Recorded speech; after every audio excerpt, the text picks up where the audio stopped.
After 36 holes in the 2010 Men's Golf Championship, the course at Kearney Hills took on an enormous amount of water as some bunkers were turned into ponds, but it remained a two-horse race between Detroit and Green Bay.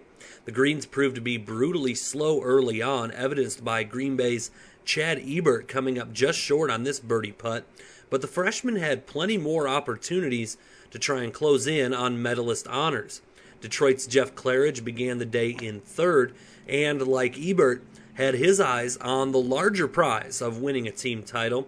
He opened his round with pars at both 1 and 2, keeping himself right in the thick of it all. Another duo of medalist hopefuls were playing in the group just behind Ebert and Claridge.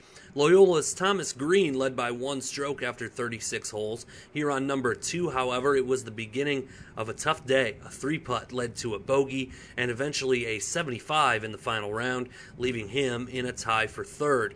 Also in the group was Youngstown State's Ryan Stockey, and Stockey continually put himself in good position all day long. That's his second shot on number 3. Not perfect, but certainly a nice setup for a birdie chance. But again, the slow, wet greens were a factor as Stockey left the birdie putt just short, took his tap-in par, and held steady on the leaderboard while others struggled to keep pace. Stockey's teammate Joe Santisi also did his part to help the Penguins to a third-place finish overall. That birdie from Santisi helped him tie for 8th place individually and was part of a final round 72. Back to the team competition, Green Bay's Adam Ostring on the 9th, and watch this putt track and eventually fall right into the cup. Ostring with a huge birdie as he made the turn and headed to the back 9. Unfortunately for him, he gave that shot right back on the 10th. His tee shot went way right. He struggled to get it out of the thick stuff on his second and had this putt for a bogey 5. He fell from 5th to 10th on the final day, finishing at 6 over. Same group, same hole. Detroit's David Byrne can't quite convert the birdie chance. Later named the Horizon League Player of the Year, Byrne struggled through his final round, carding a 76. Perhaps no one among the men in contention, however, struggled like Green Bay's Austin Ellenfeld.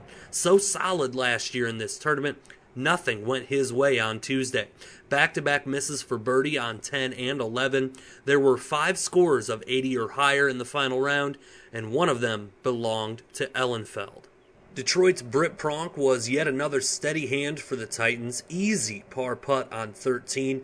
The lefty shot a final round 70 and finished in a tie for third with his teammate Claridge. Meanwhile, it was Ebert who kept the Phoenix hopes alive. Birdies on 12, here on 13, and on 14 kept his team within striking distance and put him all alone in first on the leaderboard. But that's when things went south for both Ebert and Green Bay. A bogey on 15, a bogey on 16, and then this tee shot on 17 finds the water, leading to another bogey. On 18, Ebert had this long putt for birdie, which he sorely needed, but he left it short. Frustrated, he finished with a final round 70, and even for the tournament at 216. At that point, Detroit knew it was safely in front as Claridge knocked in a birdie on 18 and gave Detroit their final 6-stroke advantage, a Horizon League best 7th team title and first championship since 2007.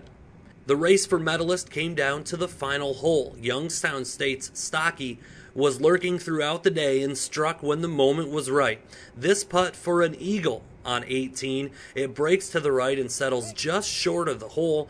He'd take his tap-in birdie and finish with the low round of the tournament, a 68 on the final day, and a total of 215 for the tournament, 1 under par, and 1 shot better than Green Bay's Chad Ebert.